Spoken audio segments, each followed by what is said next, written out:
Patay ang angkas ng isang motorsiklo matapos madamay sa aksidente ng dalawang truck sa Tagkawayan, Quezon.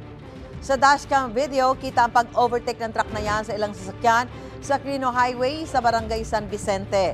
Sa isa pang anggulo, makikita ang nag-overtake na truck na bumangga sa likod ng isa pang truck. Dahil dyan, ang nabanggang truck nagdire-diretso sa bangin. Nagip naman ng bumanggang truck ang motorsiklong sinasakyan ng nasawing biktima. Critical naman sa ospital ang rider. Sugatan ang pahinante at driver ng truck na nahulog sa bangin, pati ang driver ng nakabanggang truck.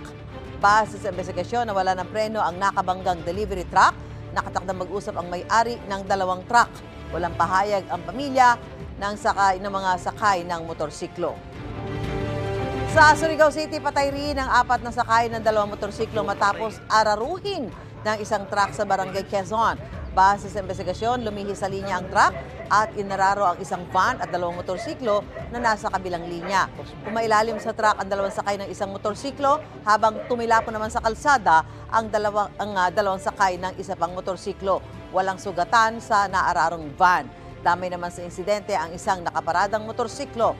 Ayon sa pulisya, posibleng nakatulog ang driver ng truck. Nasa kustodiya na siya ng Surigao City Police habang nagpapatuloy ang investigasyon. Wala siyang pahayag. Gusto mo bang mauna sa mga balita? Mag-subscribe na sa GMA Integrated News sa YouTube at tumutok sa unang balita.